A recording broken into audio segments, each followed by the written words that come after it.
Charting Toward Intimacy covers mature topics. Listener discretion is advised. I just don't have time for sex. How in the world do couples in today's modern age even find time to have sex? We have kids, we have jobs, we have all sorts of things to do. This is a super common problem, and that is what we're going to be talking about in today's episode. Welcome to Charting Toward Intimacy, the sex and intimacy podcast for Catholic women. My name is Ellen Holloway, and I'm a Catholic speaker and coach who specializes in sex and marital intimacy, and I am on a mission to help you actually enjoy and desire good, holy sex with your spouse. So today we're going to talk about finding the time for sex. And just before we jump into that, if you hear any adorable little baby noises, it's because the best time for me to record in this season of life is with my 6-month-old on my lap. So that is why there are little background baby noises. All right, this is super common. I don't have time for sex. How do I find time for sex? I feel like I see an email in my inbox once a week with this question, or an Instagram message with it, or every time I open up a Q box on Instagram, there's just like half of it is like, we don't have time. We don't have time for sex. How do we find time for sex? And I want you to recognize something very, very important that we do as humans. We have the time for the things we prioritize. We do. We have the time for the things we prioritize because our lives are very, very busy and we're doing a lot of things. We're doing things that we prioritize. If you are eating dinner together as a family every night, that is a priority for you. If you're not finding time to eat together every night as a family, then that isn't a priority, right? Other things are higher up on the priority scale. You might think that you want it to be a priority, but then think about all of the things that are stopping your family from having dinner together every night as a family, right? It's so-and-so's basketball practice. It's this prayer meeting. It's work always runs late. All of those things are being prioritized higher because you don't have to do any of those things. You actually don't. And so that is where sex comes in, is if you're not finding time for sex, it's not because you don't have the time. It's because you are letting other things go higher up on the priority list than sex. So I want you to think about it this way. Mass on Sunday is a priority for you. We recognize that this is an obligation that we have as Catholics to attend Mass every Sunday. Now, if a friend of yours invites you to brunch on Sunday morning, and she invites you right when it's normally when you go to Mass. Let's say you go to 9 a.m. Mass and she's like, hey, come over to brunch at like 9 o'clock. You have two options.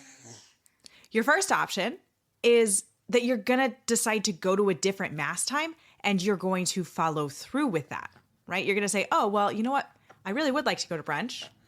Maybe I'll go to Mass at the Vigil Mass on Saturday evening. Or actually, there is a 7 a.m. Mass that we're going to go to, right? Or the other option that you have is that you don't go to brunch.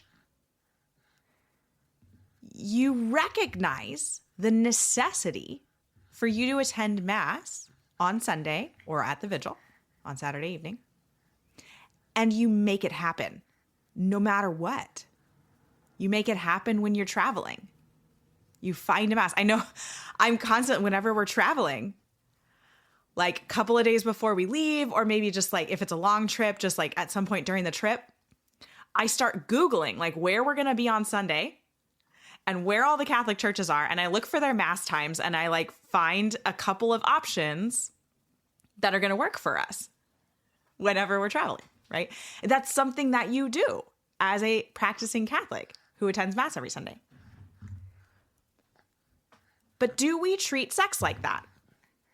Do we prioritize sex so much so that if something comes up during a time when we were planning to have sex that we either say no to that thing or we put sex in another time and we actually follow through. And I would venture to say that almost none of us treat sex like that. But I want to encourage you to do so. If you and your husband, and if you've been listening to this podcast for any amount of time, you know how I feel about scheduling sex. I think it is the best thing that you can do for your marriage. If you want more on that, there's an episode called Spontaneity is Crap, and you can go listen to that. But if you and your husband schedule sex for, Wednesday or Thursday night, maybe it's kind of like a loose scheduling, like, hey, either Wednesday or Thursday, whichever one works out. And Wednesday doesn't work out, then you have to prioritize the heck out of making sure it happens on Thursday. And if something else comes up on Thursday, you either say no or you find another time and you stick to it. You follow through. That is how we find the time for sex. It is truly asking ourselves how much we prioritize sex and then following through on where we would like to prioritize sex. We'll be back with the episode in just a minute. My goal is to help you actually enjoy and desire good, holy sex. And in order to reach that goal, I have created an entire suite of products. And I just want to make sure that you know about all of the different products that we have to offer at Vines in Full Bloom. We have the Orgasm Course for Catholic Women, which is a deep dive into orgasms to teach you everything you need to know about female sexual pleasure, all within the context of the Catholic Church's teaching on sex and intimacy. We have the Catholic Sex Positions Guide, which is a downloadable PDF with over 50 positions and a ton of incredible information. All things foreplay are also in that guide. We have a Getting in the Mood guide if you are struggling to get in the mood. We have a method match course, which is going to help you select the right method of natural family planning for you. And we also have Let's Talk About It, which is a communication course for Catholic couples about sex. So if you feel uncomfortable talking about sex, you don't know how to even bring up the topics, or you don't know how to better your sex life and move through some difficulties that you have, then this course is for you to really learn how to bring up those conversations and how to have good, productive conversations with them. You can find everything that we offer at vinesinfullbloom.com/courses, or click the link in the show notes.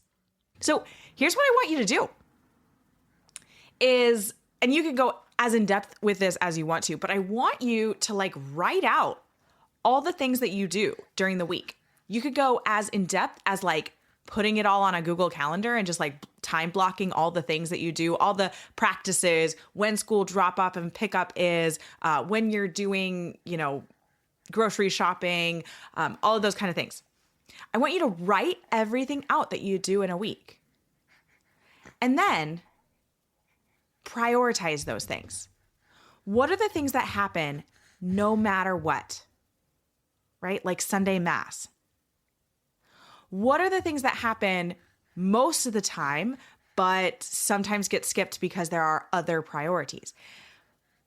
Put a hierarchical list of everything you do in a week together and put sex somewhere on that hierarchical list. Where does it fall in the priority? Is sex more important than basketball practice? I hope so. I really hope it is, guys. Because basketball practice is great, but it's not that important. Find where sex should lie on that priority scale, and then really stick to that. Follow through with it. Make it a priority. And this is something you could do by yourself, right? You could just put this priority list together and say, this is where I prioritize sex. And then just follow through without even, you don't actually have to tell your husband like, hey, I've put this priority list together and sex falls, right below grocery shopping and right above basketball practice.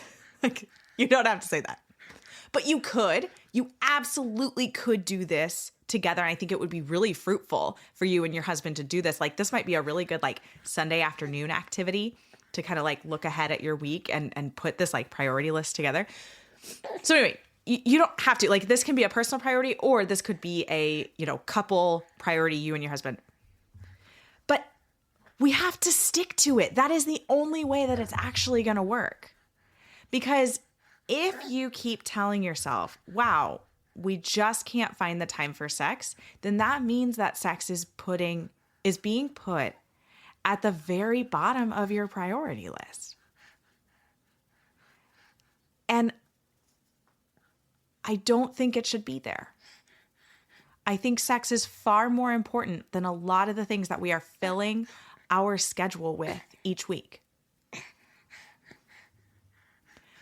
So maybe even take this to prayer time and reflection of, hey, how am I prioritizing sex? Where am I prioritizing sex?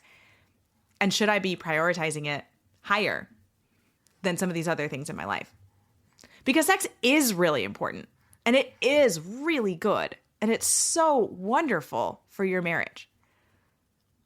And so it's vital, really, that we prioritize sex in a way that actually respects the dignity of the act, right? If we're putting sex at the very bottom of our priority list, and we're putting, something relatively unimportant higher than that, then we're not really even respecting the dignity of the act. We're not respecting the incredible graces that flow through the act of sex. We're not respecting God's beautiful design for marital intimacy and marital love. So prioritizing sex is prioritizing your marriage. And I could continue talking about how little we prioritize our marriage. When was the last time you had a date night with your spouse? Yeah. And date nights don't have to be expensive. They can be at-home date nights. But when was the last time you spent an hour and a half just with you and your spouse? And again, it's a priority thing, right? If you're like, why? But I don't have the time for that. Well, you do. It's just that you would have to prioritize it. You would have to put money toward a babysitter. You'd have to prioritize that money toward babysitter.